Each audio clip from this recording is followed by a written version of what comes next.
Muy buenas tardes. Están más que preparados para oír la palabra de Dios, ¿verdad? Dios ha sido bueno. Tremenda adoración. Quiero tratar hoy con ustedes un tema que es muy medular para la vida de la iglesia. El tema lo he titulado, dentro de la serie La vida y los milagros de Jesús, lo he titulado Jesús y dos lecciones de tolerancia. Déjeme darle la definición de tolerancia.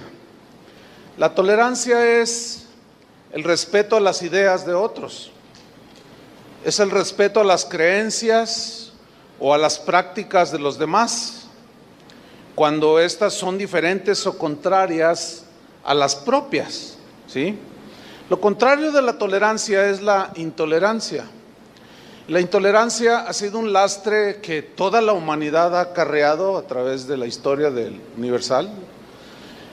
Ha habido muchos muertos por cuestión de que expresan sus ideas y otros no están de acuerdo, viene la agresión.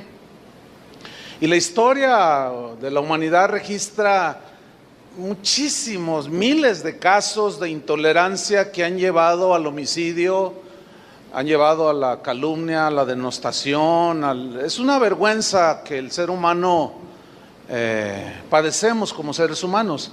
Y el cristianismo, hermanos, no ha estado exento de este que considero es un pecado, ¿sí? La intolerancia. Entonces, yo quiero hablar precisamente de dos lecciones que Jesús da acerca de la tolerancia. En Marcos capítulo 9, versículo 38, ahí encontramos la primera lección de Jesús sobre la tolerancia. Marcos 9, 38.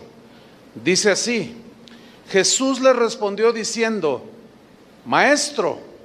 Juan le respondió diciendo, Juan el apóstol, le dijo: Maestro, hemos visto a uno que en tu nombre echaba fuera demonios, pero él no nos sigue y se lo prohibimos, porque no nos seguía.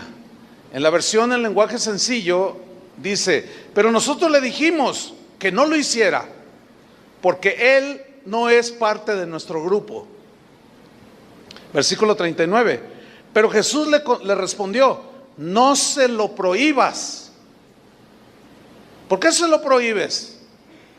Dice: porque ninguno hay que haga milagro en mi nombre que luego pueda decir mal de mí, porque el que no es contra nosotros, por nosotros es.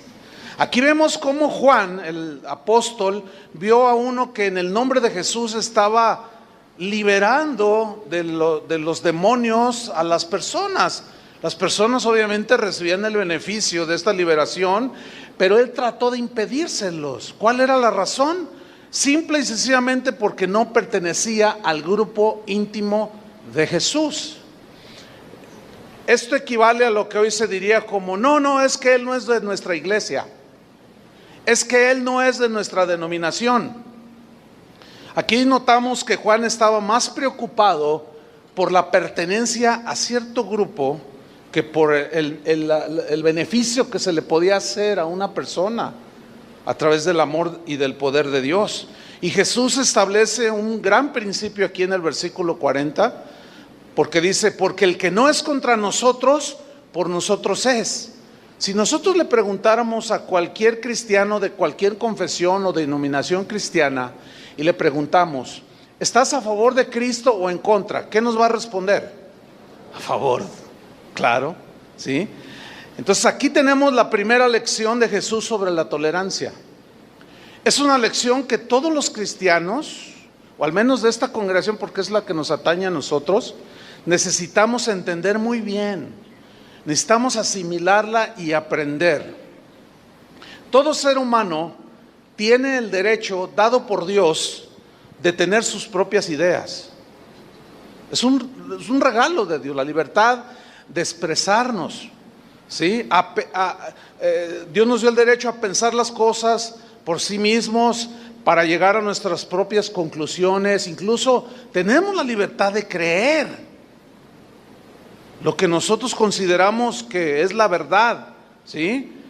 Porque finalmente cada quien es responsable de lo que piensa, de lo que cree y de lo que hace, ¿sí o no? Eso lo dice la Escritura. Es algo muy lamentable que una persona o una iglesia entera o una denominación cristiana en este caso crean que ellos tienen el monopolio de la interpretación de la Escritura, o sea, que solamente ellos la entienden. Es muy lamentable que algunos se sientan poseedores de la salvación, diciendo cosas como: el que no está en esta iglesia no se va a salvar, o el que se va de esta iglesia no se va a salvar. No, Dios, hasta donde yo entiendo, no ha firmado ningún contrato de exclusividad con ninguna persona, ni con ninguna denominación cristiana en especial. Porque según la Biblia, la salvación está en Cristo, está en la persona, en el sacrificio de Cristo, que es por la fe, y es para todo aquel que cree. No está la salvación en un lugar, sino en una persona, que es Cristo. No hay nadie que posea toda la verdad sobre Dios y su palabra. No existe un solo cristiano que pueda decir: yo conozco de manera absoluta todo el ser de Dios. No creo que exista alguien así. Aunque hay quienes sí creen poseer esta verdad, según ellos, y creen poseer toda la verdad. Esto es precisamente lo que ha llevado a muchos cristianos a ser intolerantes con los demás. La intolerancia, pues, es una señal de arrogancia. ¿Por qué? Pues porque excluye a los demás del grupo. Si no perteneces a nosotros o andas con nosotros, entonces no, eres un pobre tonto ahí que dice que es cristiano y que dice que sigue a Dios, pero no, tienes que estar con nosotros. Por eso todas aquellas expresiones de: no, mira, vente con nosotros porque acá con nosotros sí está bien, es intolerante, ¿sí? Es como decir: solo nosotros somos los que firmamos un contrato de exclusividad con el Señor. Solo nosotros entendemos la Escritura, y eso, mis queridos hermanos, no existe. Todos tenemos el derecho de pensar y de expresar lo que creemos. ¿Me puedes subir monitor, por favor? Repito, todos tenemos el derecho de pensar y de expresar lo que creemos. De todos los derechos humanos, el más apreciado es la libertad de hablar, de expresar las ideas. Sin embargo, esto tiene sus límites. Por ejemplo, si alguien con sus ideas está destruyendo los principios del cristianismo o la moralidad y los cimientos de la sociedad, fíjense bien, pongan atención, podemos oponernos, porque eso es parte de la libertad. Pero la manera de oponerse no debe ser tratando de eliminar a alguien por la fuerza, ni atacar su dignidad humana, ni burlándose, y mucho menos asesinándole. Eso no. Por ejemplo, Moisés, que cometió el grave error de matar a un egipcio, tratando de defender la libertad que Dios le quería dar a Israel. Y Dios reprobó eso, porque eso era vil intolerancia, ¿sí? Pedro, el apóstol, en una ocasión, cuando a Jesús lo prendieron, dice la Escritura que sacó una espada para defender al que amaba. ¿Tú amas a Jesús? ¿Hasta qué grado? De dar tu vida, ¿cierto? Pero ¿te pondrías con pistolas y machetes a defenderlo? ¿O a defender tu fe? No. Sin embargo, Pedro, vemos aquí que él todavía estaba pues en un proceso de entendimiento, de crecimiento, para llegar a un nivel que más al rato vamos a ver, al nivel en el que él llegó. Pero él sacó la espada. Ahora dice la Biblia que tiró un tajo con la espada y que le cortó la oreja a un siervo del sumo sacerdote. Pero aquí viene una pregunta: ¿realmente Pedro quería cortarle la oreja? Créanmelo que no. Él quiso cortarle la cabeza, volarle la cabeza o partírsela en dos. Pero se entiende que en un ágil movimiento el siervo del sumo sacerdote lo esquivó y solamente le cortó una oreja, y Jesús lo reprendió y le dijo: Pedro, mete esa espada, guarda esa espada, porque el que hierro mata, a hierro muere. Esa no era la enseñanza de Jesús, de defender su doctrina, su enseñanza a través de la violencia física o verbal. Por eso dice: todos darán cuentas de las palabras ociosas, que ya estudiamos, ¿se acuerdan? Entonces le dice: no, guárdala. Entonces él guarda la espada. Y yo me imagino así como: ¿qué? Pues ¿quién te entiende, Señor? Pues si yo te amo, yo daré mi vida. Sí, pero así no. Así no. Pasan los años, llegamos a Primera de Pedro, capítulo 3, versículo 12, donde allí ya vemos a un apóstol transformado totalmente. Y él escribió lo siguiente, Primera de Pedro 3:12: porque los ojos del Señor están sobre los justos y sus oídos atentos a sus oraciones, pero el rostro del Señor está contra aquellos que hacen el mal. ¿Y quién es aquel que os podrá hacer daño si vosotros seguís el bien? Mas también si alguna cosa padecéis por causa de la justicia, bienaventurados sois. Por tanto, no os amedrentéis por temor de ellos, ni os conturbéis, sino santificad a Dios el Señor en vuestros corazones. ¿Qué significa eso? Seguimos leyendo. Y estad siempre preparados para presentar, ¿qué? Defensa. ¿Defensa de qué? Ahí no los dice. Nos dice de qué y cómo. Presentar defensa con mansedumbre. ¿Lo están leyendo conmigo? ¿Cómo se debe de presentar la defensa de lo que tú crees? Tienes la libertad de creer en Jesús o de rechazarlo, pero lo que tú crees lo vas a defender ¿cómo? ¿Con agresiones? ¿Con burlas? ¿Con calumnias? Las abuelitas la llevan mucho en este sentido, porque las abuelitas vienen de una tradición católica de muchos años. Entonces tú te conviertes, empiezas a conocer y entender la palabra de Dios, y si tú llegas con tu mamá o con tu abuelita y le dices: oye, abuelita, ¿a poco tú crees que este mono te oye?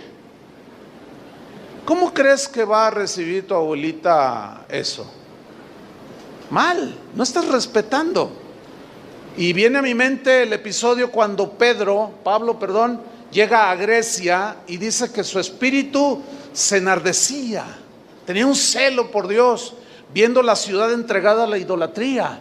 Y había altares por todos lados, altares de dioses paganos. Pero Pablo no decía nada, no dijo nada, ignorantes, no dijo nada. Él vio un altar con una inscripción que decía: al Dios no conocido. Y les dijo: de este vengo a hablarles a todos ustedes.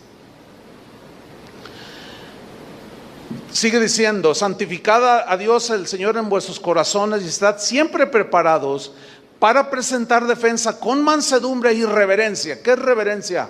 Respeto. Ahora, ¿a quién vas a respetar? Al quien le estás presentando tu creencia, tus ideas, tus conceptos. ¿Cómo? Con mansedumbre y reverencia ante todo el que os demande razón de la esperanza que hay en vosotros, o sea, de lo que has creído. ¿Lo alcanzan a ver? Bueno, aquí ya vemos a un Pedro madurando en sus ideas, en sus conceptos, en la tolerancia hacia los demás. Ellos se enfrentaron a un mundo intolerante. Todos los discípulos de Jesús fueron mártires, los asesinaron, excepto Juan. Pero ellos habían entendido que no podían ponerse en la misma posición que los intolerantes. El mandamiento de Jesús era: vayan y prediquen el evangelio a toda criatura, pero a la fuerza tienen que hacerlos creer en mí. No dijo: el que creyere será salvo, y el que no creyere será condenado. Nunca se insinúa que debemos de presionar o de obligar a la gente a creer. Eso va en contra de la conciencia y de la libertad que cada ser humano tiene. Debemos entenderlo.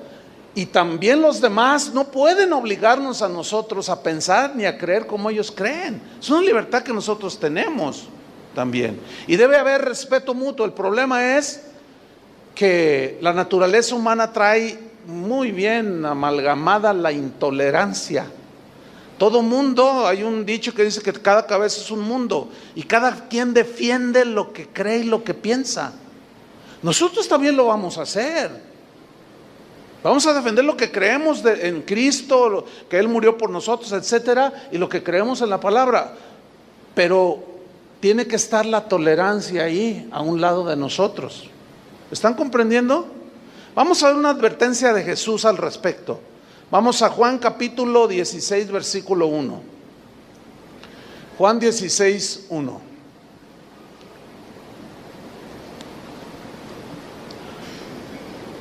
Dice así: estas cosas os he hablado para que no tengáis tropiezo. En otras palabras, Jesús le está diciendo, miren, les estoy diciendo estas cosas para que no llegue un momento en que digan, es que yo no sabía que ser cristiano me iba a costar esto hasta la vida. No, yo se lo estoy diciendo para que no tropiecen y se turben y digan, ay, es que mejor no. No, dice versículo 2, los van a expulsar de las sinagogas. Y aún viene la hora cuando cualquiera que os mate pensará, creerá que rinde servicio a Dios. Y esto harán porque no conocen al Padre ni a mí. Mas os he dicho estas cosas para que cuando llegue la hora os acordéis que ya os lo había dicho. Aquí Jesús está haciendo una advertencia. Se van a encontrar con un mundo intolerante. Socialmente, religiosamente, espiritualmente. Se van a encontrar con un mundo que no acepta otras ideas más que los que ellos. Con gente que no acepta otras ideas, otras formas de vivir más que la que ellos creen y viven. Se van a enfrentar con ellos. Y algunos llegarán a pensar que cuando los maten estarán rindiendo servicio a Dios, pero esto lo harán porque no conocen a Dios ni a mí. ¿Se acuerdan de Saulo de Tarso cuando aparece en la escena ahí en el libro de los Hechos? ¿Cuál es el contexto? Un cristiano de la iglesia llamado Esteban, uno de los diáconos, predicó un mensaje poderosísimo que dice que cuando lo estaban escuchando los intolerantes religiosos, crujían los dientes en contra de él. De tal manera era su intolerancia que lo apedrearon hasta morir. Quedó hecho pedazos allí con el cráneo destrozado.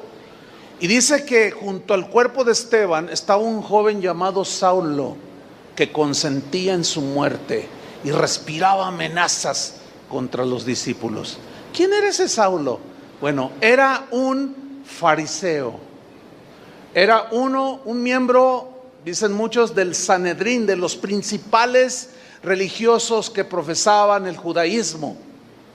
Pero se habían vuelto tan intolerantes que pensaban que aún asesinando, eso le iba a agradar a Dios. Conocemos la historia de Pablo, cómo su conversión. Posteriormente, pues pasan los años y él empieza a crecer en el Señor, empieza a asimilar. De hecho, se dice que después de Jesús, Pablo es el que más ha aportado al cristianismo con las epístolas que el Espíritu Santo le inspiró. Vemos en el libro de los Hechos, en el capítulo 26, a un Pablo contando su testimonio y aceptando que él había sido un intolerante, lo cual en ese momento ya no era, que él había llegado a asesinar. Y miren todo lo que él mismo dice de él. Él había transgredido esa libertad que los seres humanos tenemos. Y dice en Hechos 26:9, yo ciertamente había creído mi deber hacer muchas cosas contra el nombre de Jesús de Nazaret. Fíjate, él tenía esa convicción, él tenía esa idea, él creía que si se oponía al supuesto Mesías, Él estaba agradando a Dios. Dice, yo creí que ese era mi deber. Lo cumplió, sí, pero asesinando. Versículo 10. Lo cual también hice en Jerusalén. Y luego dice, yo encerré en cárceles a muchos de los santos, o sea, de los cristianos. Dice, yo los metí a la cárcel, habiendo recibido poderes de los principales sacerdotes. Y cuando los mataron, yo di mi voto.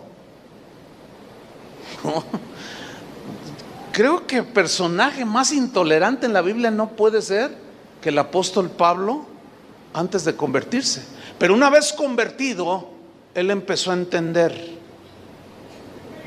Y dice, yo di mi voto, versículo 11. Y muchas veces, dice, muchas veces, castigándolos en todas las sinagogas, los forcé a blasfemar. Y enfurecido sobremanera contra ellos, o sea, contra los cristianos, en toda la potencial de intolerancia que él tenía en ese momento, dice, los perseguí hasta en las ciudades extranjeras. Qué espíritu y qué actitud tan más horrible.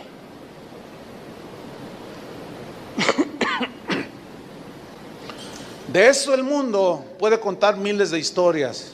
El problema es que esto afectó el cristianismo. La intolerancia se sigue presentando. Vamos a hacer un poco de historia.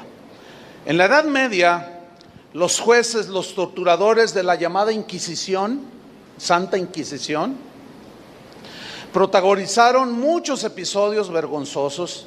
En la España de aquel tiempo hay muchas historias muy vergonzosas respecto al proceder de la Santa Inquisición, que fue impuesta por la Iglesia Católica. Ellos, los inquisidores, estaban plenamente seguros de que al matar a los adversarios del catolicismo, o a los ateos o a los herejes, estaban rindiendo un servicio a Dios.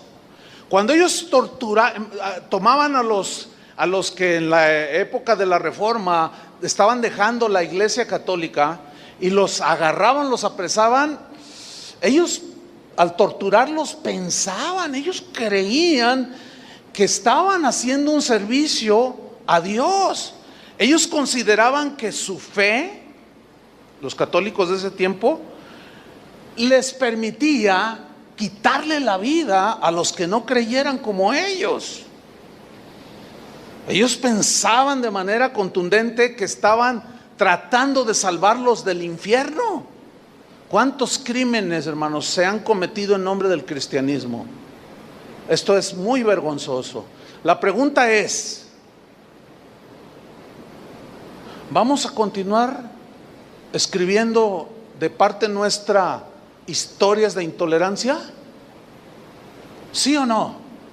Yo estoy convencido y tengo esta convicción de años atrás, que renuncio de manera deliberada a ser intolerante.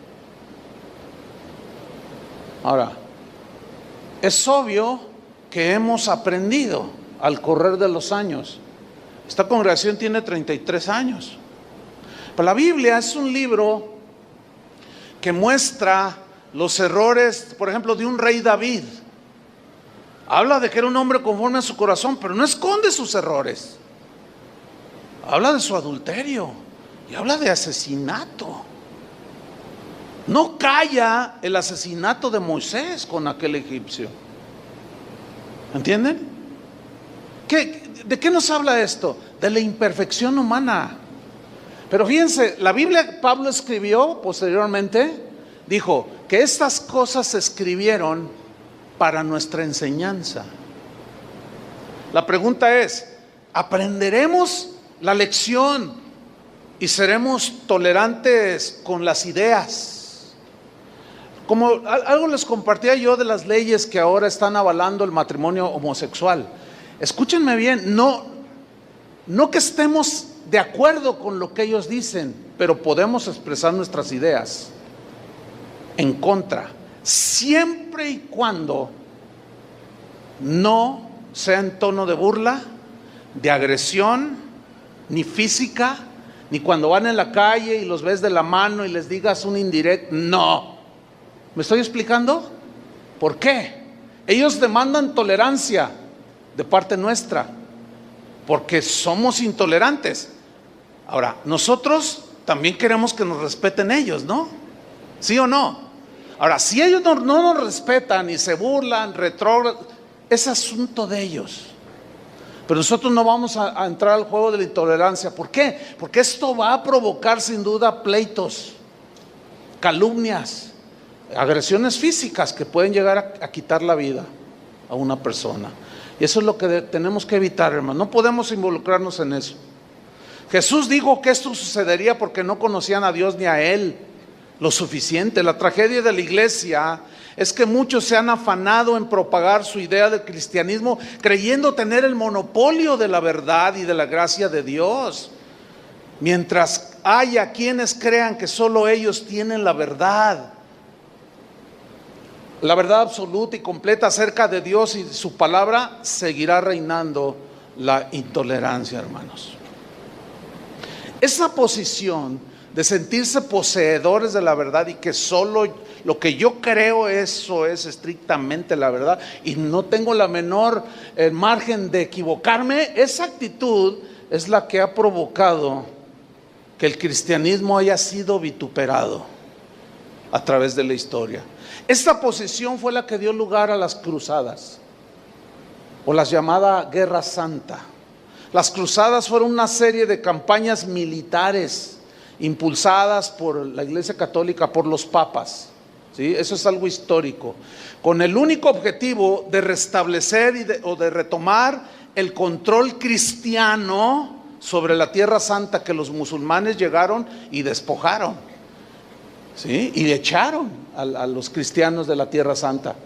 Entonces los papas, en los 200 años que duraron aproximadamente las cruzadas, hacían llamados al pueblo, a los hombres sobre todo, decían: ¿cuántos quieren defender su fe en Cristo? Alístense. Y se alistaban y les daban una manta con una cruz, ¿sí?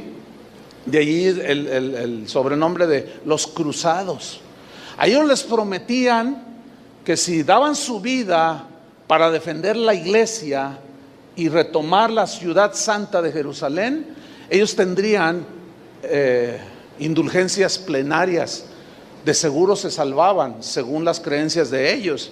No, hombre, se enlistaron de una manera numerosísima, libraron batallas aquí y allá y hubo miles y miles y miles de muertos en el nombre de Cristo. Qué vergüenza, ¿no? Digan: no, sí, no, pues es que la Iglesia Católica se excedió. Al rato le vamos a voltear la tortilla y vamos a escuchar cosas que tal vez nunca han escuchado. Pero las cruzadas fueron principalmente contra los musulmanes, que también se caracterizan por ser muy intolerantes, ¿sí? Aunque en sus escritos sagrados habla de la intolerancia como en los escritos sagrados de nosotros, que es la Biblia. ¿Sabía usted que el Islam habla de tolerancia, de paciencia, de respeto hacia los... Pero igual que los cristianos se les olvida, y intolerantes contra intolerantes, no, es igual a muerte, es igual a desprecio, es igual a burla, es igual a todo lo malo. Bueno, las cruzadas no solo se dieron contra los religiosos musulmanes, se dieron también contra los judíos mismos, contra cristianos ortodoxos griegos y rusos, contra los mongoles, contra los cátaros, que eran una línea de cristianos, contra los husitas, que también era otra línea de cristianos, los valdenses, y contra todo aquel que se opusiera a Roma. Contra ellos ya era guerra santa contra ellos, y cuello, matazones, todo en el nombre del cristianismo, hermanos. Y corre la historia, estoy haciendo un brevísimo resumen, corre la historia aquí en nuestro país. Aquí México fue conquistado para el cristianismo, en este caso el cristianismo de la rama católica, a filo de espada. Nadie puede negar eso, nadie lo puede negar. Yo tuve, cuando estaba en la secundaria, tuve una maestra que enseñaba historia universal, entre otras materias, y cuando nos tocó este asunto de los españoles, cuando habló de la conquista, la señora, yo me acuerdo, ella era creyente, pero ella tenía una adversión contra la iglesia, nos lo dejaba ver en lo que ella hablaba en su materia. Pero recuerdo que ella, cuando empezó a hablar de la conquista de los españoles, cómo vinieron e impusieron bajo la ley de la espada y con una cruz el catolicismo, el cristianismo, y golpeaba el escritorio y decía yo creo que hasta con alguna amargura y odio. Inconscientemente, pues, un joven, yo estaba muy joven, secundaria, sí logró sembrar algo en mi corazón. Yo lo ignoraba hasta que pasaron años, me convertí ya como pastor, y una vez iba a haber olimpiadas en España, creo, y todos los comerciales eran alusivos a España, obviamente, y hacían comerciales con el tono de los españoles. Entonces cada vez que yo veía un comercial, yo los arremedaba, y mi esposa me dijo, oye, ella nomás me miraba, y un día me dijo, ¿sabes una cosa? Tú tienes algo contra los españoles. Yo le dije, no, yo no tengo nada. Pues un día, hermano, Dios me llevó a España a predicar. Una noche antes de llegar a una iglesia a predicar, el Señor me habló y me dijo, tú tienes algo en contra y tienes que arrepentirte, tienes algo en contra del pueblo español. Y cuando Él me dijo eso, me empezó a aclarar todo y me trajo a la memoria lo que la maestra había sembrado en mi corazón. Miren, hermanos, reconocí delante del Señor que sí había algo de ello. Antes de tomar la palabra de Dios y de predicar, yo les dije, tengo que decirles algo a ustedes. Había como 200, estaba en Barcelona. Tengo que decirles algo. Y les conté la historia que ya les conté a ustedes. Cuando yo les dije, perdónenme, mira, los hermanos que estaban ahí empezaron a llorar. Y me gritaban así desde los asientos, usted perdone, díganle a los mexicanos que nos perdonen a nosotros, perdón, perdón. Y se empezaron a parar de los asientos, empezaron a llegar conmigo y me abrazaban llorando, perdónenos a nosotros, sabemos todas las atrocidades que sí es cierto hicimos. Era un lloradero aquello, pero fue una sanidad bien bonita.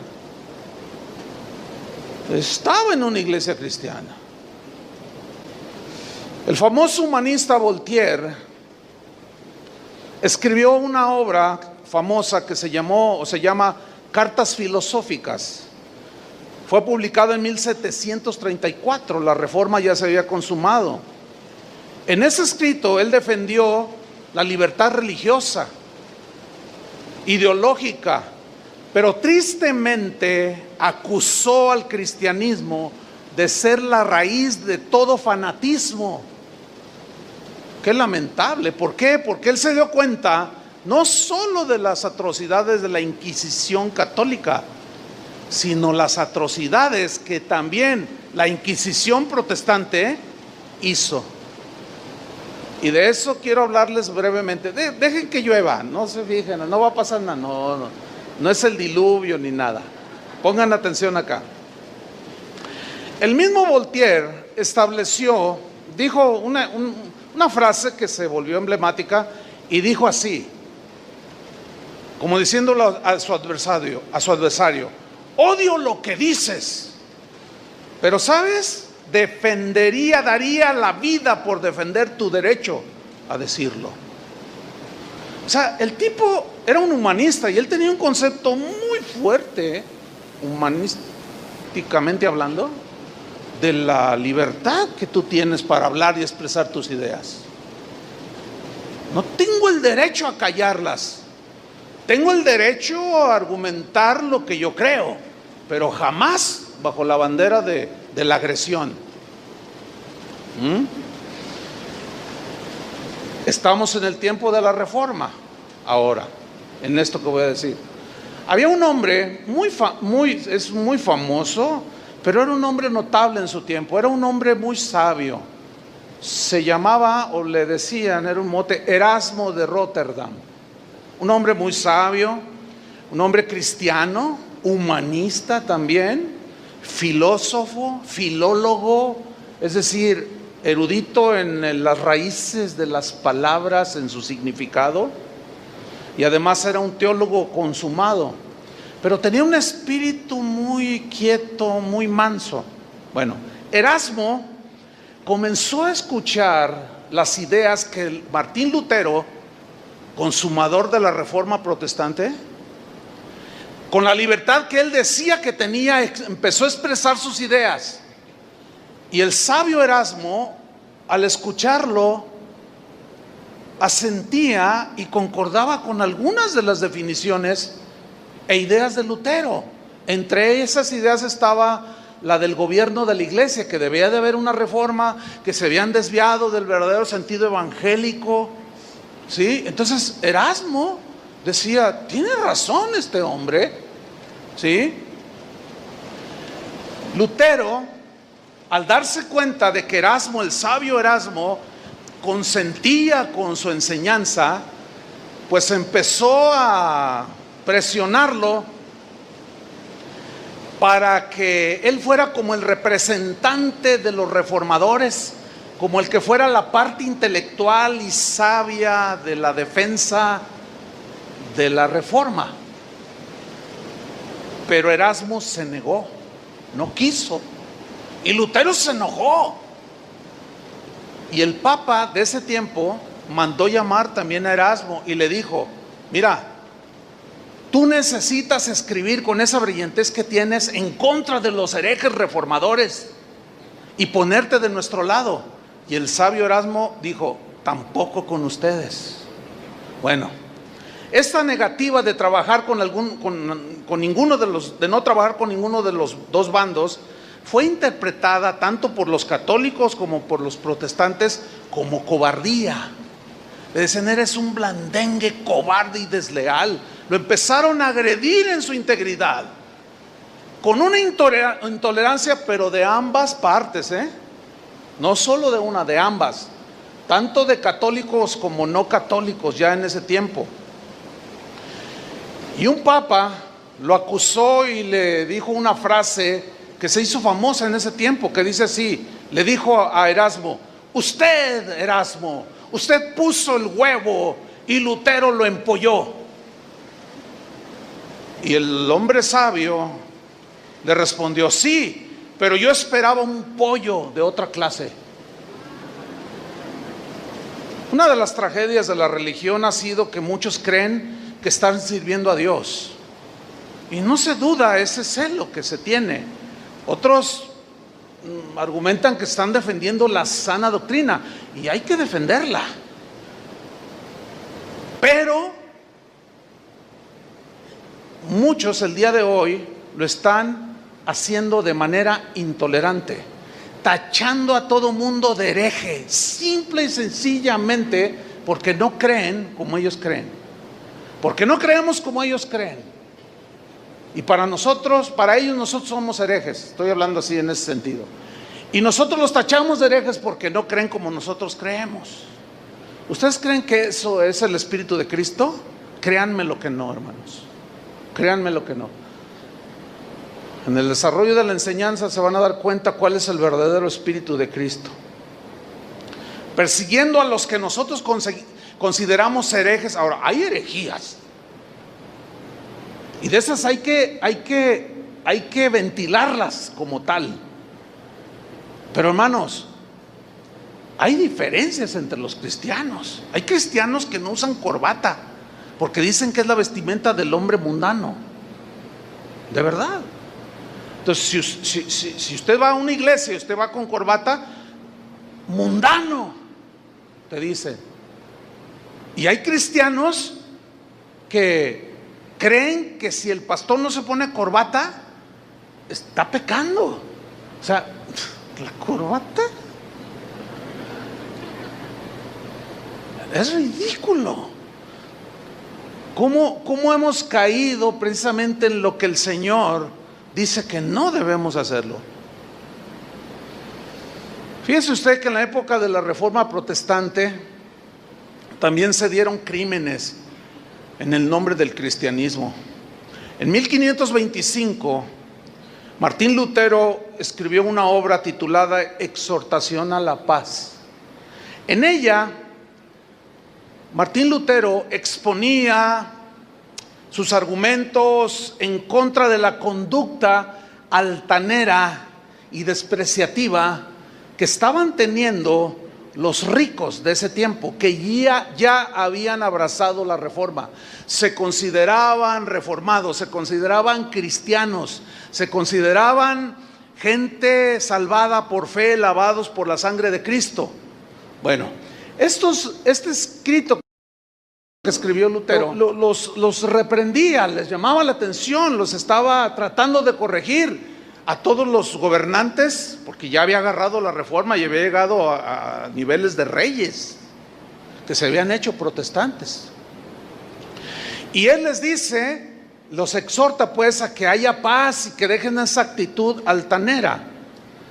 Bueno, la historia de ese tiempo registra una masacre donde murieron más de 120,000 campesinos alemanes. Se conoce como la matanza de Weinsberg en Alemania. ¿Qué sucedió ahí? Algo pasó en el corazón de Martín Lutero que puede pasarle a cualquiera, hermanos. Ese es el punto,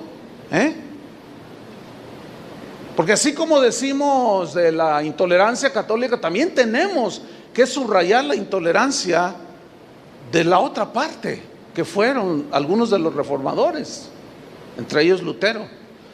Resulta que de pronto Lutero decide colocarse del lado de los ricos, de los gobernantes, de los príncipes, y condenó severamente a los campesinos que se sublevaban, empezaron a sublevar, empezaron a reclamar sus derechos. Ahora, pero ¿en base a qué empezaron a reclamar? Bueno, resulta que cuando Martín Lutero inicia su predicación, él mismo, por boca de él dice que jamás era su intención, o fue su intención, dividir la iglesia. Eso lo dice él. Muchos contemporáneos de él, historiadores, aseguran que era cierto. El corazón de él no era dividir la iglesia. El corazón de él era reformarla, que volvieran a los principios evangélicos. Esa era su intención. Pero los intolerantes que estaban en el poder de la iglesia no soportaron eso y lo expulsaron de la iglesia, y vino definitivamente la división del cristianismo en la Edad Media. Bueno, cuando Lutero empieza él a dar mensajes, él levantó la bandera de la libertad de creencia. Y les decía, entre otras cosas, tú eres libre de creer lo que tú quieras, nadie te puede coaccionar, nadie debe presionarte, porque en ese tiempo la Iglesia Católica forzaba a la gente a creer como ellos decían que debían creer. No había libertad. Entonces, Martín Lutero toma esa bandera, claro. El pueblo, el vulgo, se volcó tras ese mensaje. ¿Puedo tener yo libertad de creer? Es que yo no creo que eso me oiga. Es que yo no creo eso. Tú tienes libertad de hacerlo. No, los seguidores se empezaron a remolinar alrededor de él por miles y miles. Él, Martín Lutero, tradujo la Biblia, el Nuevo Testamento, al alemán, pero al alemán del vulgo, al alemán que se solía hablar en esa época, con las palabras del pueblo, un alemán muy accesible a la gente sencilla. Ok. Gutenberg, inventor de la imprenta, fue contemporáneo de Martín Lutero, y el inventor de la imprenta imprimió el primer libro en la historia, y fue la Biblia. La mayoría de ustedes sabe esto, ¿no? La Biblia fue el primer libro pasado por la imprenta. Así es que salió por montones, pero como pan caliente, ¿sí? La Biblia empezó a correr por toda la Alemania de ese tiempo, y la gente del vulgo, la gente pobre, generalmente siempre ha sido así, los ricos y los pobres, empezaron a llegar a sus manos ejemplares de la Biblia y empezaron a leer. Cosas como en la epístola de Santiago, que decía: a ricos, que detenéis el pago a vuestros trabajadores, vuestras riquezas se pudrirán con el óxido. Por eso Martín Lutero, y esto está registrado en la historia, odiaba esa carta, no la quería, la epístola de Santiago. Decía que era paja y que el diablo había metido no sé qué allí, y la desechó. Claro, porque se sentía aludido. Fíjese, aquel que pedía tolerancia se volvió intolerante. Increíble. Pero eso es ni más ni menos la debilidad de nosotros los seres humanos. Entonces entre otras cosas, los alemanes, los campesinos de ese tiempo, miraron otras cosas, de que los patrones, las autoridades debían de gobernar bien, debían de tratar bien a sus empleados, a sus obreros, a los campesinos, y no había nada de eso. Entonces se juntaron y fueron a reclamar con los hermanos dueños de las haciendas y de las fábricas. Y estos hermanos reaccionaron mal y dijeron: no. Entonces le comunican a Lutero de la rebelión de la chusma, ¿sí? Y él, de una manera inexplicable, se pone a favor de los ricos. Algunos de ellos habían financiado por años su trabajo de traducción, como que tenía cierto compromiso con ellos. Eso dicen los historiadores.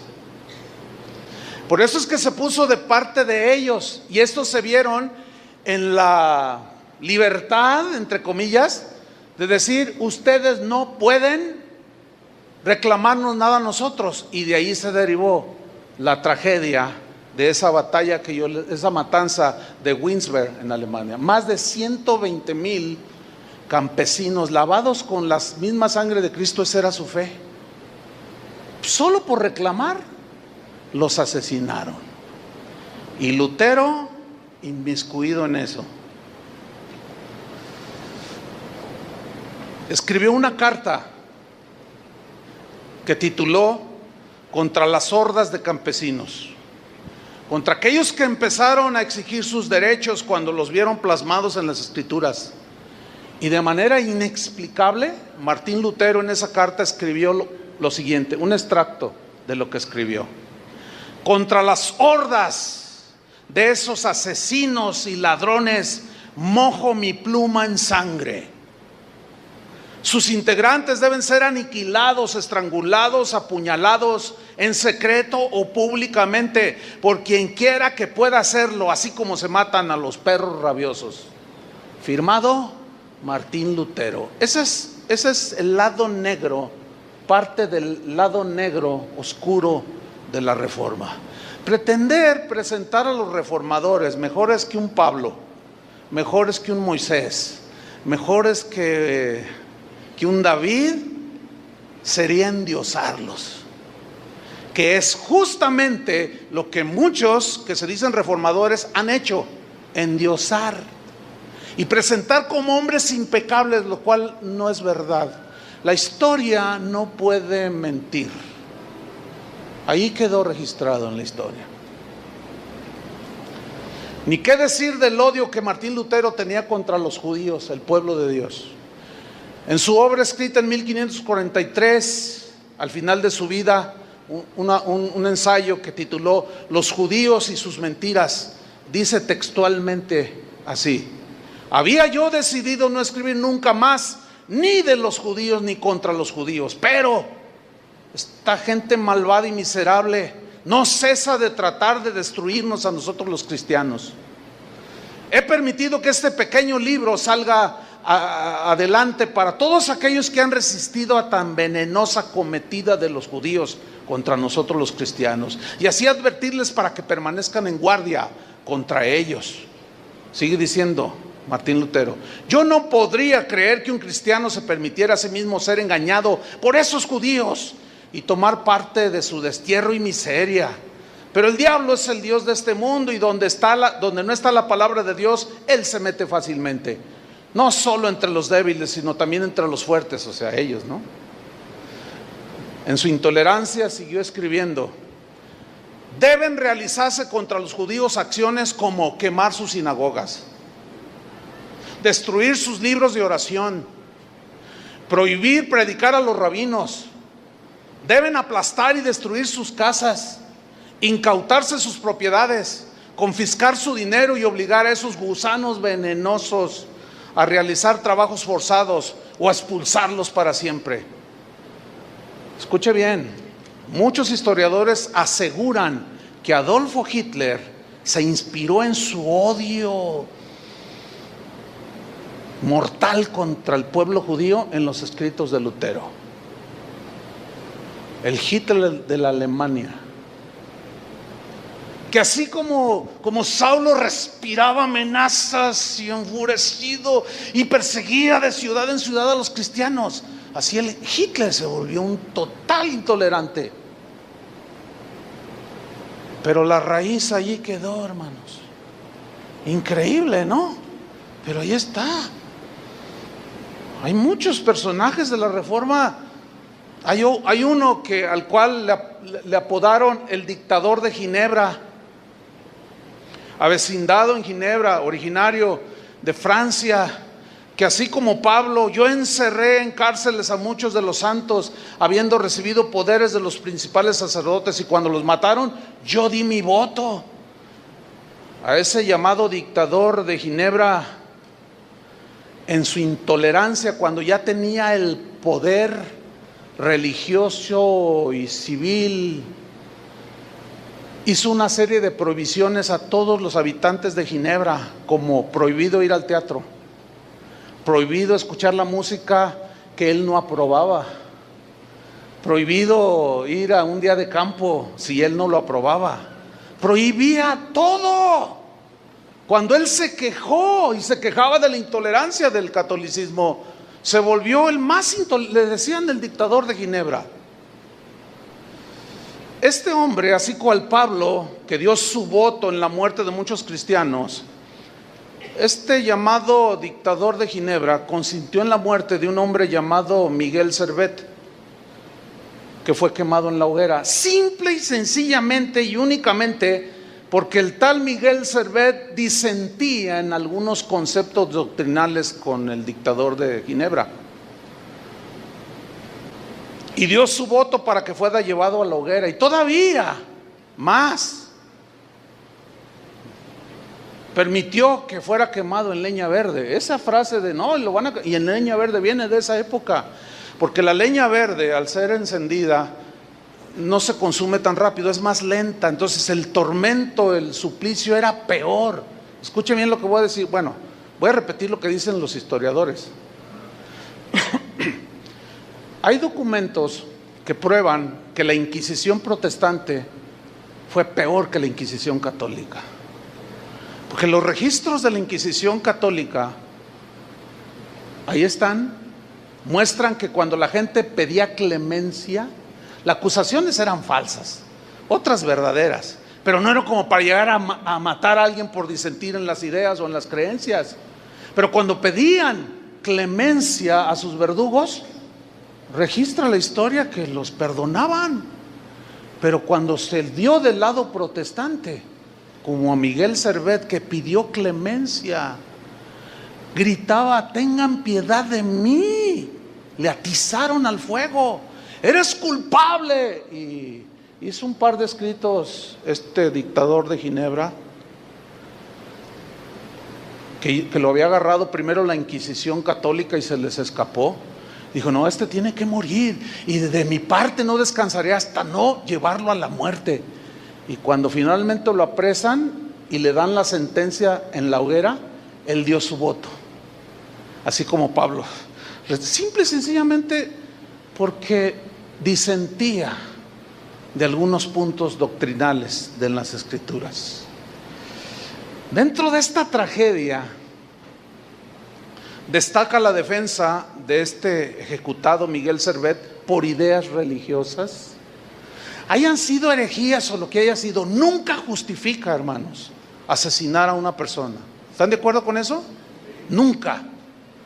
En esa historia triste resalta la defensa que hizo del tal Servet un hombre llamado Sebastián Castellion.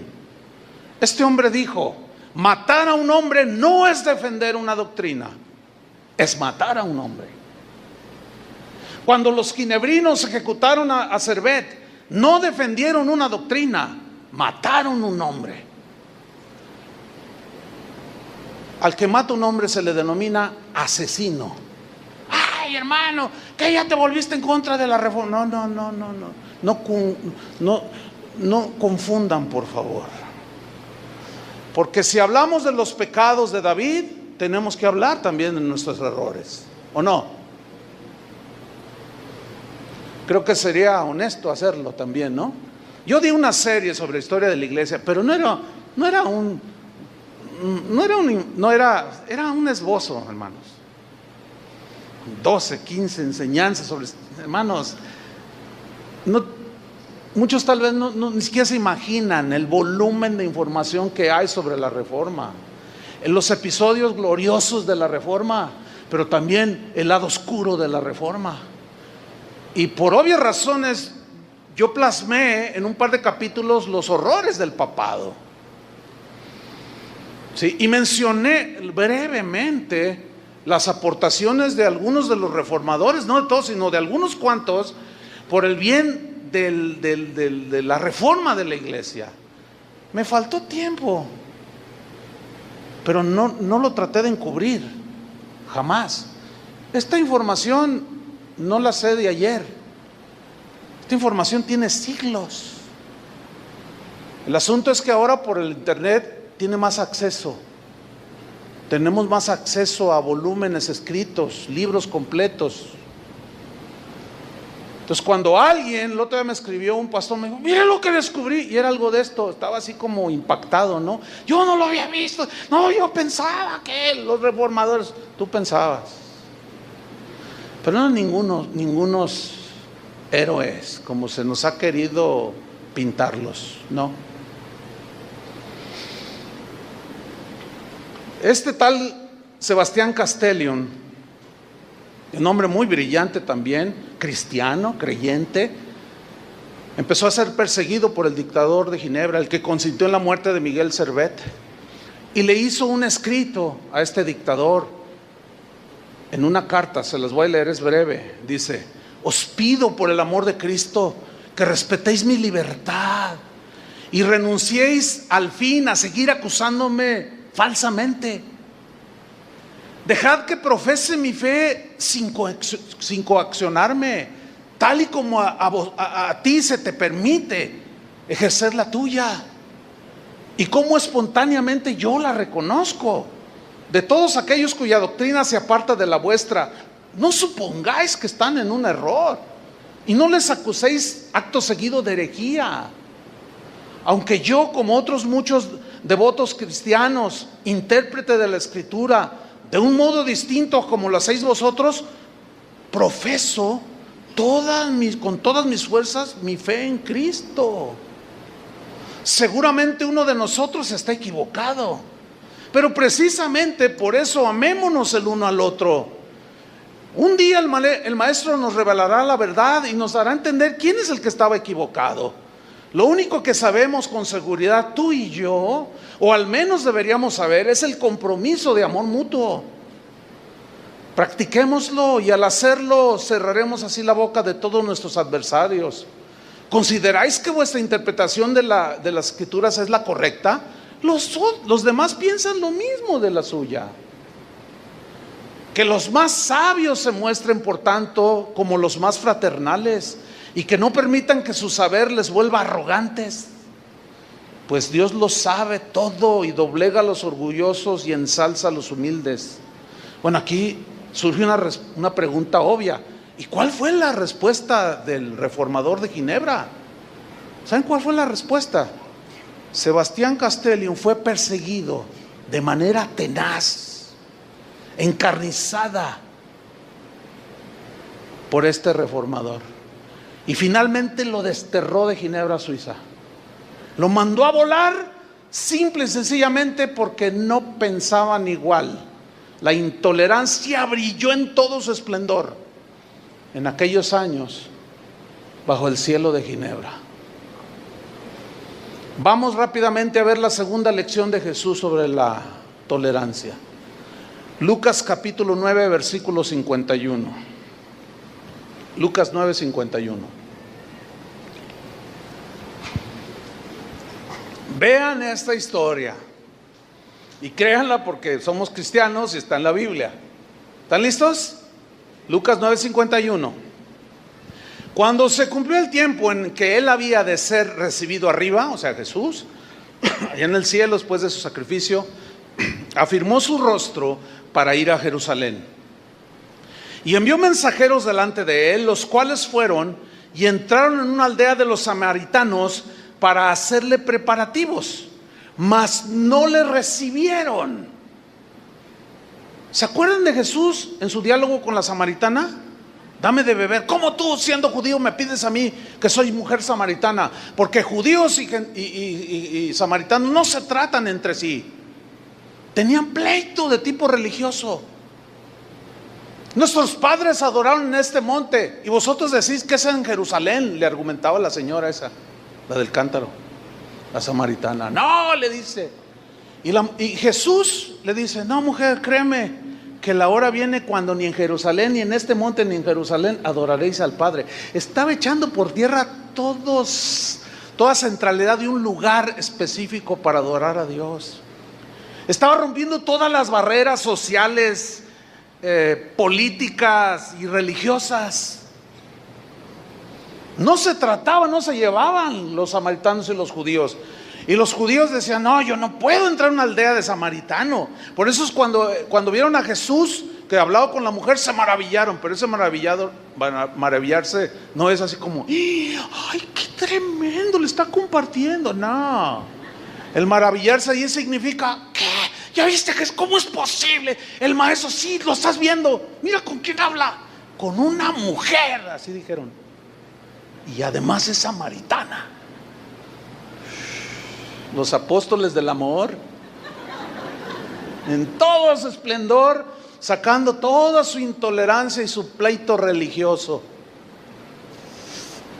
No le recibieron, dice el versículo 54. Viendo esto sus discípulos, Jacobo y ¿quién más? Juan, otra vez Juan, el llamado apóstol del amor, el que dijo, hijitos, amados los unos a los otros, porque el amor es de Dios, y el que no ama no ha conocido a Dios, porque Dios es amor. Otra vez en un acto de intolerancia, el que dijo, aquel que dice yo amo a Dios y aborrece a su hermano es homicida. No amemos de palabra, sino de hecho y en verdad. Nosotros le amamos a Él porque Él nos amó primero. El apóstol del amor envuelto por segunda ocasión en la intolerancia. Sí, mis queridos hermanos, sí. Vean cómo la Biblia no nos esconde el lado débil del ser humano. Lo tremendo de esto es que Juan no se quedó estancado en su intolerancia. No se quedó en el fango de la intolerancia, ni en el desprecio hacia aquellos que no creen como él. No. Pero aquí lo vemos otra vez. Jacobo y Juan dijeron, Señor, miren lo que le dijeron, ¿quieres que mandemos que descienda fuego del cielo como hizo Elías y los consuma? ¿Cuántos quieren ese tipo de creyentes fervorosos, llenos de celo por la sana doctrina y defendiendo con furor y valentía lo que ellos creen que Cristo hizo por ellos? ¿Cuántos quieren de esos? Fíjate, tenían tanta fe, Señor, nada más da la orden y hacemos que descienda fuego del cielo. Y a todo aquel que no venga a nuestra iglesia, que no crea como yo, que no crea como los reformadores, que no crea como fulano, que no crea como sultano, que son a los que yo sigo, que el fuego los consuma. ¡Qué historia! Ahora, ¿cuál fue la respuesta de Jesús? Volviéndose él, 55, los reprendió, les llamó la atención, los regañó los exhortó, como tú quieras, pero los puso en su lugar, diciendo: ustedes no saben de qué espíritu son. Todavía no han entendido, un día lo van a entender. Jesús sabía que un día lo iban a entender. Hermanos, está bien defender lo que creemos, está bien exponer las herejías y a los lobos y a los falsos maestros, pero escúchenme bien, no podemos rebasar la línea como el día de hoy se rebasa. Y en internet, mira, ahorita actualmente todo mundo es hereje, todos somos herejes. ¿Cómo? A ver si le voy a explicar. Yo digo ahorita mis ideas, lo que yo creo, y puede haber alguien escuchando, siempre hay gente así, a ver qué digo, y mañana ya sale en internet: Chuy se volvió en contra de los reformadores. Sí, es que ese es un tal por cual, y empiezan a agredir, no mis ideas, no mis argumentos, y que tiene unos amigos así, y que tiene una esposa así, y que esto y que el otro y más allá. Y no, yo estoy orando para que Dios le calle la boca. Una vez yo he recibido correos, yo estoy orando para que el Señor ya se lo lleve. Y alguien dijo, una persona dijo: pero al infierno, dice, porque usted no va al cielo con todas sus herejías que enseña, háganme favor. Entonces, esa es la vil intolerancia en pleno siglo XXI. Pero jamás yo les he contestado, no. Tal vez hace 10, 15 años, sí. Bueno, Pablo cambió, Juan cambió. Yo reconozco haber rebasado la línea, no una vez, varias veces. De eso ya arreglé cuentas con el Señor, pero te va enseñando el Señor. ¿Nos vamos a quedar ahí? No, tenemos que avanzar, tenemos que seguir el caminar con el Señor. Entonces los reprende, les dice: ustedes no saben de qué espíritu sois, porque el Hijo del Hombre no ha venido para perder a las almas de los hombres, sino para salvarlas. A Santiago y a Juan les parecía que estaban haciendo algo digno de alabanza. Ellos llegaron a creer que el Señor les iba a probar su celo. Tú dinos, Señor, tú mándanos, nosotros hacemos descender fuego del cielo. Ellos sin duda creían que estaban defendiendo a su maestro. ¿Cómo lo menospreciaron? Hijos del diablo. ¿Cómo se les ocurre despreciar al autor de la vida? Y Juan ahí, el que escribió el Evangelio: en el principio era el verbo. Despreciaron al verbo, el que era antes que todo. El verbo que se encarnó pisó su tierra y lo despreciaron. Malditos sean. Señor, dame permiso. Fíjate, no hace mucho uno de los pastores de una casa de oración, llegaron unos hermanos de otra iglesia que está cerca. No les gustó que se haya iniciado una casa de oración allí, y le dijeron a los pastores, llevaba la batuta allí una señora, como que llevaba pues la voz cantante, ¿no? Y les dijo: o se largan de aquí o se largan. Dice: le ore a Dios, le ore al diablo, pero de aquí se largarán. Así como lo oye, ¿eh? Qué fuerte, ¿no? Entonces, cuando me están contando eso, yo le digo a los pastores: hey, pero a ver, ¿y tú qué onda? No, se siente feo. No respondan. Oren por ellos. Bendice al que te mal. ¿Te imaginas un cristiano diciendo: le ore a Dios, le ore al diablo, pero de aquí se largan? O sea, ahora yo no puedo poner en tela de duda que ellos sean cristianos lavados con la misma sangre de Cristo, porque no los conozco en persona, no me atrevería a decir. Pero qué pasaje, hermanos. Juan Wesley, un hombre el que fundó la iglesia metodista, decía: yo no tengo más derecho a objetar a un hombre por tener una opinión distinta de la mía. No tengo derecho. Lo que más trato de evitar es la estrechez de mi espíritu, del partidismo, el estar aprisionado en mis propias entrañas, en fin, ese fanatismo miserable que hace que muchos no estén dispuestos a creer que Dios también obra en otros y no solo en nosotros. Yo no quiero eso, decía Juan Wesley, que predicaba la santidad. Otro hombre distinguido de ese tiempo escribió a sus paisanos en Escocia, que eran muy intolerantes, les dijo: os ruego por las entrañas de Cristo que consideréis que es posible que ustedes estén equivocados en algo. Les ruego, decía. Nosotros venimos de la Reforma, os ruego que consideréis la posibilidad, que entiendan que pueden estar equivocados en algunas cosas. Otro hombre dijo: recuerda esto, sea lo que tengas entre tus manos, alguien lo verá y lo entenderá de manera diferente que tú. El día de hoy parece que se murió la tolerancia entre los cristianos y en su lugar resucitó la señora fea llamada intolerancia. El Facebook, hermanos,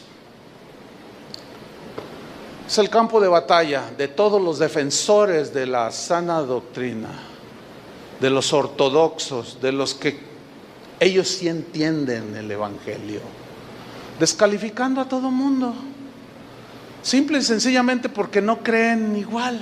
Hereje, dicen, te vas a ir al infierno. Y tienen tanta fe como Juan y Jacobo en su primitivo estado.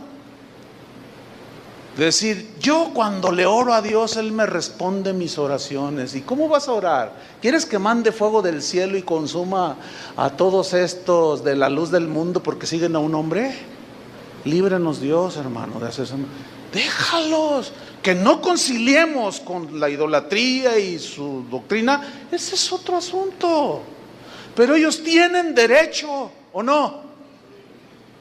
Y podemos debatir sus creencias, que según lo que nosotros entendemos de la Biblia están torcidas, pero jamás rebasar la línea, ¿entienden? De agredir a uno de ellos, jamás. El día de hoy se ven en las páginas, en los blogs de Facebook, todos los que escriben creen tener la razón. Siempre el otro está equivocado, pero el que escribe, ese está en lo justo, en lo que es. La mayoría de las veces son doctrinas no fundamentales. Y hay una peleadera por todos lados. Y alguien sale a predicar: les voy a predicar del rapto, hermanos. Fíjense que el Señor va a venir y nos va a arrebatar a la mitad de los 3 años y medio que habló el profeta Daniel, y que según la escritura. Y otro que está escuchando dice: herejía, el Señor no va a venir a la mitad de los 3 años y medio. Yo he contado por lo menos 7 interpretaciones diferentes del rapto. Es más, 8. Hay un segmento de cristianos que no creen en el rapto y se pelean. No, el Señor va a venir después de la gran tribulación. Herejía, porque Él dice que nos libra de la ira. Y cada quien saca sus textos. Pero en los temas que no son claros, ¿saben por qué? Porque no son temas fundamentales. Pablo a los romanos les escribe: recibid al débil en la fe, pero no para contender sobre opiniones. Hay muchas cosas que rayan en la opinión, o hasta donde nos alcance el entendimiento. Hermano, lo importante es que Él va a venir, ¿o no? Independientemente si es a la mitad, o a la mitad de la mitad, o a la mitad de la mitad de la mitad, o que no venga en el rapto. Él va a venir por segunda vez. Hay muchas interpretaciones. ¿Qué me dicen de la vestimenta? Una de pleitos, hermanos. Iglesias enteras divididas, porque unos creen en los milagros y un segmento de la iglesia no cree. Y luego, como Facebook está ahí, pues cada quien dice lo que quiere y lo que cree. Y alguno empieza ahí inquietamente a aprender. De pronto escucha una predicación: la mujer que predica es pecadora, porque la mujer, cállese, la mujer no debe predicar en la iglesia, porque la mujer debe estar callada, y calladita se ve más bonita. Entonces, de pronto, si tú tienes algo en contra de la esposa de alguno de los pastores de tu iglesia, no te cae bien y lees a uno de esos, no, te hace seguidor. No, pero pues como anillo al dedo. Y luego llegas con el disco, dice, mira, escucha esto. Y no, de veras, las mujeres deben quedarse calladas. Es que, señoras, calladitas se ven más bonitas. En esta iglesia no permite, luego otros, ¿verdad? Claro, si ellos quieren que sus mujeres queden calladas, cállenlas. Nosotros no creemos así. Pero yo no voy a ir a esa iglesia, no los voy a tachar de herejes, aunque ellos nos tachen de herejes. Como dijo un bloguero que es poco intolerante, dijo, yo voy a decir algo, pero iglesias donde tengan mujeres que predican, hay pecado. Yo no dije nada. ¿Qué voy a decir? O sea, eso raya en... Bueno, es que para mí aquí dice que la mujer se calle. Bueno, ese es tu entendimiento del punto. Yo lo entiendo de otra manera. O va a afectar nuestra salvación porque una mujer hable o se quede callada. Pero iglesias enteras se han dividido, hermano. Una casa de oración se dividió porque un predicador le soltaron el púlpito y empezó a decir muchas cosas que él cree que nosotros no creemos, y no faltó quien lo siguiera. Y entre esas era que la mujer calladita se ve más bonita. Nosotros no creemos así, pero no nos vamos a pelear ni vamos a tachar a medio mundo de hereje, aunque ellos nos tacharan. ¿Están entendiendo el mensaje, hermanos? Ya ni qué decir de los dones del Espíritu Santo. Unos los niegan, otros los aseguran. Los milagros, no, sí existen. Nosotros creemos en milagros, pero hay cristianos que dicen son del diablo. Ay, diciembre es el mes del martirio para muchos, porque es una guerra, casi la Navidad se debe celebrar, que es fiesta pagana, y una peleadera entre los cristianos por temas secundarios. Si tú tienes libertad de celebrar, celébrala. Si tú opinas que no tiene nada malo, debemos de respetar. Y si alguien dice, pues yo, a pesar de la libertad que tú tienes tener, para mí sigue siendo pagana, está bien, yo respeto tu concepto. Yo no te voy a llamar hereje. En eso incluyen los diezmos, que si son de la ley, que si no. Y esto, claro, los que no quieren dar les cae como anillo al dedo. Dicen, no, esto es el evangelio, dicen. Y la obra se detiene porque la obra necesita recursos. Pero ellos aseguran que la gente ya no debe dar, así lo entienden. Y el milenio, pues, no les puedo hablar del milenio, de que si es literal o simbólico, de que si la salvación es para unos poquitos o es para todos, y toda una peleadera. Y se ofende el uno al otro. No, yo ya sabía que tú eres... Hermanos, debemos tener presente que cualquier doctrina o creencia encaja en la sana doctrina por la clase de personas que reproduce. Como dijo un cristiano, ¿a quién le importa en lo más mínimo una iglesia, lo que hacen en la iglesia, cómo hacen sus rituales, si no es finalmente que sea un instrumento de la bondad cristiana? La cuestión no es cómo se gobierna tu iglesia, qué creen o qué no creen, sino en qué clase de personas está reproduciendo la iglesia. Hay una vieja fábula, estoy terminando, antigua, que narra más o menos así. Un hombre tenía un anillo que le llamaban el anillo transformador. El anillo transformador, así se llamaba. Es una fábula, no van a decir, yo estaba enseñando herejías, eso no está en la Biblia. Es que no falta, ¿no? Entonces había un hombre que tenía un anillo transformador, tenía un ópalo maravilloso, precioso, que hacía que el que lo llevara puesto en su mano adquiriera un carácter dulce, amoroso, paciente, perdonador, sincero con todo el mundo. Amaba a todos. El anillo siempre se pasaba por tradición de padre a hijo y siempre funcionaba. El que se lo ponía era transformado en un hombre que todos respetaban, porque era un hombre bondadoso, perdonador, amaba a la familia. Con el paso del tiempo llegó a las manos de un padre que tuvo 3 hijos.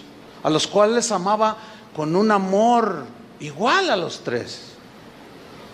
¿Qué podría hacer cuando llegara el momento de darle a uno solo el anillo? Porque ellos eran tres y el anillo era uno solo. El Padre ideó y mandó a hacer dos anillos exactamente iguales que el anillo mágico, que el anillo transformador, de forma que nadie pudiera notar la diferencia. Pasaron los años y en su lecho de muerte llamó a uno a sus tres hijos, y a cada uno le entregó dirigiendo unas palabras de amor y de bondad. Era un hombre bondadoso, bueno, amable, paciente, tolerante, diría yo. Y a cada uno de sus hijos les dio un anillo y les dirigió palabras. Los demás no supieron, cada uno pensó que era el anillo, el único. Cuando los tres hijos descubrieron que cada uno tenía un anillo semejante, surgió entre ellos una gran disputa en cuanto a cuál era el auténtico, quién tiene el verdadero. Tuvieron que llevar el caso, dado el pleito que se armó, a un juez sabio, gente experta en la materia. Examinaron los anillos y dijo: bueno, en realidad no podemos decir cuál es el anillo transformador, porque los tres se ven muy bien. No podemos decir, pero ustedes mismos lo van a poder comprobar cuál es el anillo verdadero. ¿Nosotros?, preguntaron aquellos tres jóvenes sorprendidos.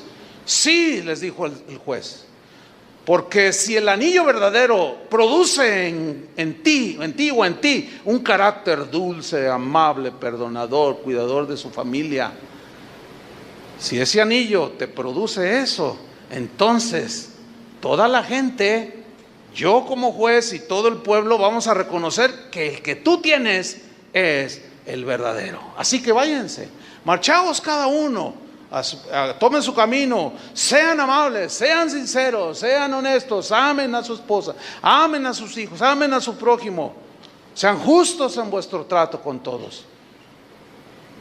Y al correr del tiempo sabrán quién tiene el anillo verdadero. ¿Les gustó la fábula? Pues ahí no termina, porque resulta que los tres resultaron amables, buenos, amadores de su esposa, de sus hijos, pero eran diferentes. Espero hayan entendido la fábula, hermanos. Puede que odiemos las creencias de una persona, pero no debemos odiar a la persona. Puede que quisiéramos eliminar lo que enseña, pero no debemos nunca eliminar al que enseña aquello que no nos cae bien. Un sabio cristiano que fue perseguido por la intolerancia de gente que creía diferente a él, dijo de su enemigo, miren lo que dijo. Él, o sea, su enemigo, dijo este cristiano, él trazó un círculo que me dejaba fuera y comenzó a llamarme malvado, hereje, infiel, hijo del diablo. Pero el amor y yo tuvimos la habilidad de trazar un círculo y lo incluimos a él. Deje terminar con una frase que los cristianos debemos considerar para poder seguir los pasos de Jesús. A esta frase que voy a citar a continuación se le atribuye, unos se los atribuyen a Juan Wesley, otros a San Agustín de Hipona, uno de los padres de la iglesia del siglo IV, pero hermanos, realmente la autoría no importa, ¿sí? Estoy convencido de que estos dos hombres no van a salir de sus tumbas para pelear derechos de autor. No, ellos eran diferentes, ¿sí? Pero la frase dice así: en lo esencial, en lo fundamental, unidad. ¿Crees que Jesús es el Hijo de Dios? Sí. ¿Crees que Él murió en la cruz por tus pecados? Sí. ¿Crees que nació milagrosamente, virginalmente de una virgen? Sí. ¿Crees que Él resucitó de los muertos para nuestra justificación? Sí. ¿Crees que tu acceso al Padre es por medio de la fe en el sacrificio de Cristo? Sí. En lo esencial, unidad. En lo no esencial y dudoso, libertad. Y en lo demás, amor. Y yo añadiría la frase de un apóstol transformado. El apóstol se llama Pedro. que dijo, porque el amor cubrirá multitud de errores. Dígame qué cristiano es perfecto. Nadie. Dejemos de juzgarnos, dejemos de ya de una vez por todas. El que entienda, entienda. Necesitan saber de qué espíritu son. ¿Eres del espíritu de Cristo? Tenemos que dejar de estar peleando y descalificándonos entre personas que somos lavadas con la misma sangre de Cristo. Amén. Oremos. Señor, te agradecemos mucho tu gran paciencia que has tenido para con nosotros, porque sin duda que todos hemos transgredido este principio. Señor, perdónanos, porque de alguna manera, en algún tiempo, en algún momento, hemos sido intolerantes con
Thank you.